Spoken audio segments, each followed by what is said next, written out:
Salutations everybody, Dreamforge back with another video for Battle Brothers. Today I want to talk about tempo, or let's say difficulty or world scaling, how that actually works, why that is very important, and what mechanics happening in the background while you're playing that basically determines what you face. Because there's a big difference between a fight at day, let's say day 10 with 4 people and day 50 with 12 people, right? There's a big difference, and there's actually reasons why tempo is important and how you can use it to your advantage and make Battle Brothers way easier than you thought it ever could be.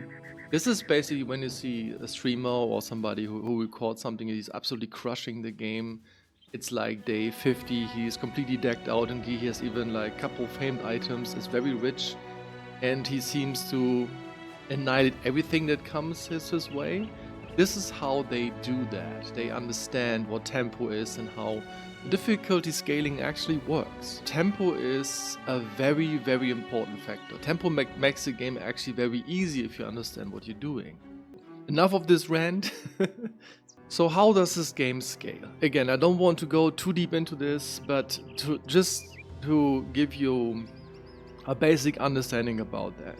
The game scales with time, right? The longer the game takes on, the stronger your enemies get. Every 25 to 30 days, enemies become more perks. They have perks too, and I think it stops at day 300. This is like one aspect. So time is an aspect, right? Just keep this in mind, time.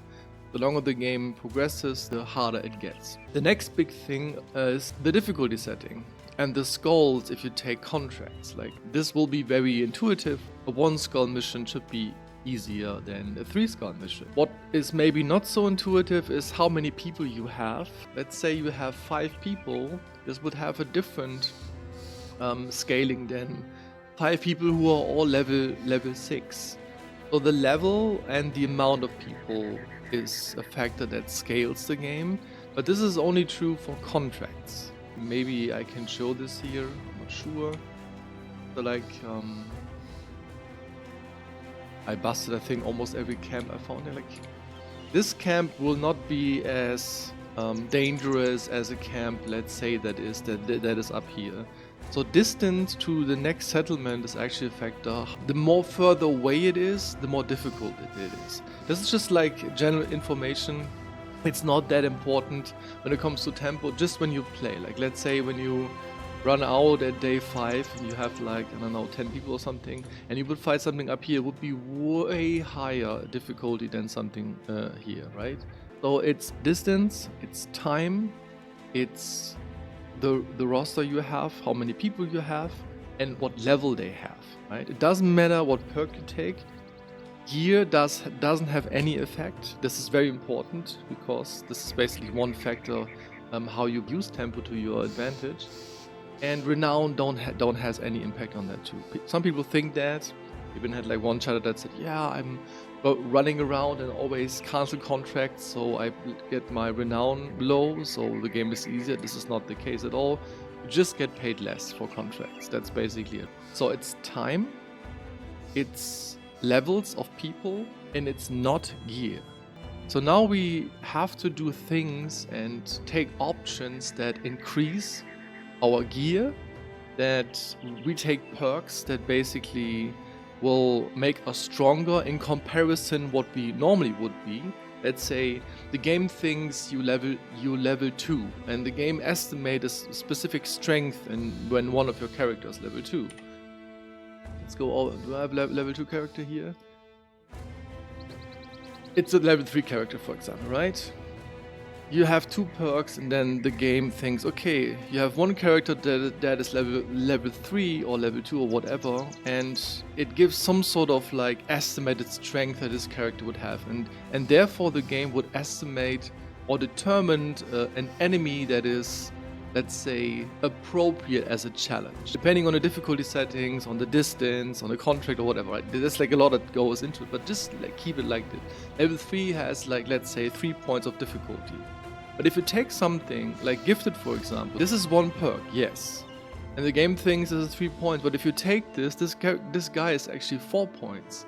Because Gifted gives you basically one whole level of stats that you wouldn't or normally would only get the next level, right?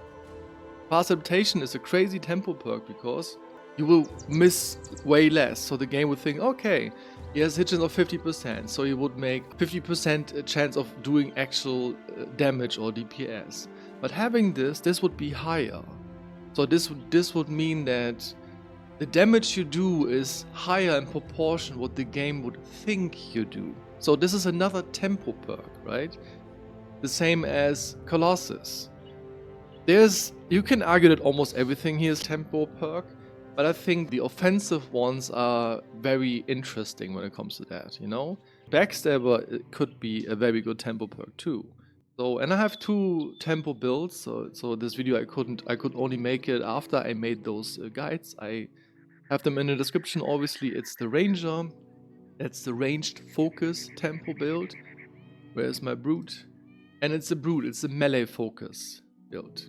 And what those builds do, they let you basically fight almost anything that you encounter, even if the odds are stacked against you. Because tempo means that if you're able to beat harder enemies early on, let's say you fight, you would just fight thugs in the beginning, right? Or cutthroats. But because of certain tempo builds, you can fight more of them, which means you have more crowns, you have more resources, and therefore you can invest that in resources in like something like this, better weapons. Tempo is very heavily influenced by gear. Having a bill hook at day 19 is obviously very strong. You know, you're not supposed to have something like this at this day, right? You should run around with like pitchforks and stuff like that. But this thing hits like a truck. So this was a very crazy tempo play, buying this thing for the extra money I got because I was fighting everything, busting every camp I encountered basically. I mean, it's not perfect. 15 battles, it's like day 19. So you should try to aim for 1 battle a day. This is like, I think, very, very solid.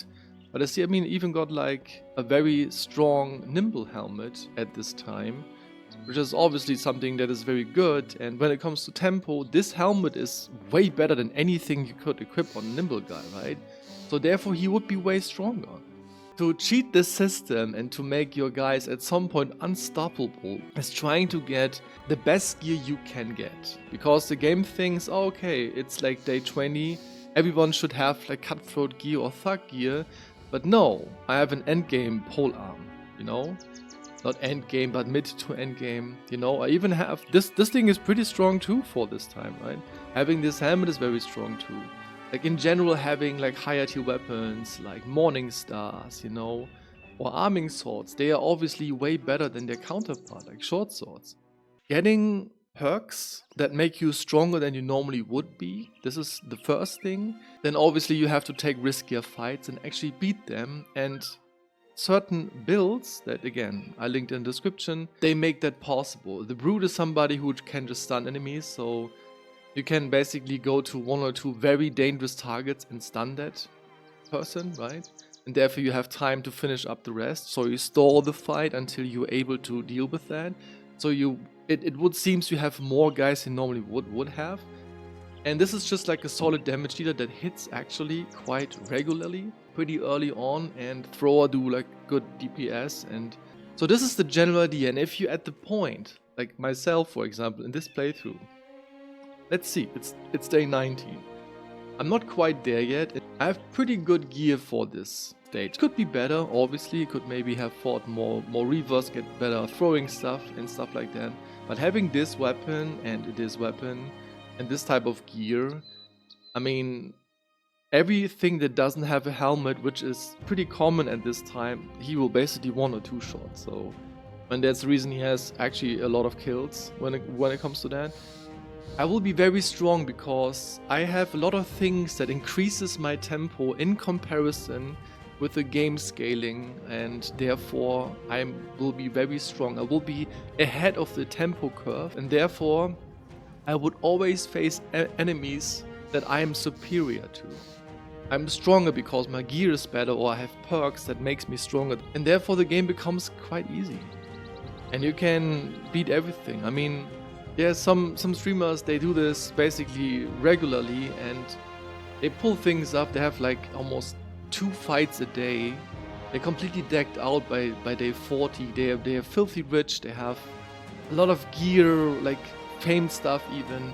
They will crush everything. The game is basically over at this point. Almost redundant to actually continue playing. So this is how they do it. They understand what tempo does and how it actually works and interacts with the difficulty scaling. This means sometimes if you do that, you pick actually guys that you don't keep forever. Tempo guys are not good at endgame. Let's say you day 300, you don't want to have fast adaptation anymore, right? You want to have like a Hoskal then, who has very strong range attack skill to be like a very powerful thrower. Like for example, at some point they either die out, brutes tend to die out at some point, or you just switch up and find better recruits. Tempo is an early game thing, and it doesn't really work that well when it's like day 100 or something. Tempo decides how your run goes at early game basically. The strong early game, and you really crush it, and your guys hit like level 3, level 4, and you start to get radar gear, bill hooks, stuff like that, flails, arming swords, or even better stuff, even like something like this. I busted a pretty brutal camp, was even a swamp. This was a hard fight, right? But tempo play also means that you have to fight with injuries. Some people don't have their gear perfectly repaired. This is a bit messy in the beginning. I was never used to doing stuff, but it felt very unintuitive for me. I want to have my guys have their armor repaired. They should all be, healed up and stuff. Some injuries are actually not that bad. I mean, sure, this is on a thrower, not that great, right? But some things, I don't know, they're not that big of a deal actually. Some things, right? Having 20% less fatigue obviously sucks, but it's not like the end of the world, right? Yeah, that's pretty bad for a tank. My injuries suck actually. But you get my point, okay? It can be a thing that is actually not too bad, okay? To summarize this, try to get better gear in comparison. So bill hooks instead of pitchforks, right? This is one example. Try to dagger down more often. So if you have, let's say, 5 thugs and 3 raiders, try to kill the thugs first, isolate the raiders, stun them, maybe net them, whatever, tank them with a paladin, right? And then come back to them and then dagger them down to get their gear. This is obviously big tempo play. It's a bit risky, yes, 100%. You sometimes actually lose a guy, but it's whatever. Like getting a bill hook and this helm at day 5 or something from a raider, I mean, or day 10, and you would sacrifice 1 soldier. I would always do this, right? Getting good money, so try to dagger down, even though maybe you don't have to do that, but the fight is basically over. There like 2 thugs, they have like some stuff on them, just dagger them, whatever, right? You just get more out of the fight, more money, which makes it possible that you can buy better stuff. Take a lot of fights early on, that's the first thing. Try to take perks that actually increase your tempo. Big tempo perks are... Second, where is it? Is fast adaptation is a very big tempo perk. You hit way more than the game thinks you would do. You would do more damage. And killing enemies faster than they kill you is basically the general strategy you do like the whole game. Gifted is a great tempo perk too. And sometimes for some guys, Backstabber, I wouldn't take this on everybody, but Backstabber, he will get Backstabber next turn, right? I wanted to make him a bit more tanky, also on the lower side a little bit. Because again, you would hit more than you normally would do. Right? So take tempo perks early on. Try to get good gear, bill hook, right? This ancient pike is actually very good too. I think I got this from somebody, right? This is just like getting stuff like that when you fight. Boar spears are obviously more tempo focused than normal spears, like those militia spears or whatever they call them. Yes. Just things like this, it just makes sense. Try to get somebody with a flail early on, because a lot of people don't really wear good headgear.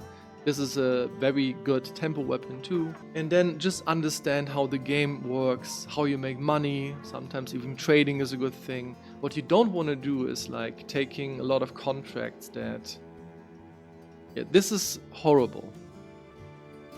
Like let's say it's you don't have a contract or you have to heal up and it's the next town you go to, then this is fine. But it's just a bad tempo thing because you want to have some sort of like fight density. The more fights you have, the more experience your guys have, right? The more gear you will get, the more money you will have.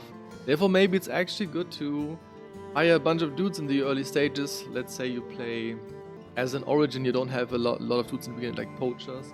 Hiring a bunch of dudes is actually a good thing because then you face more enemies, they're more fierce, right? And you can dagger down them, you know, you get their gear and stuff like that. So it's just like,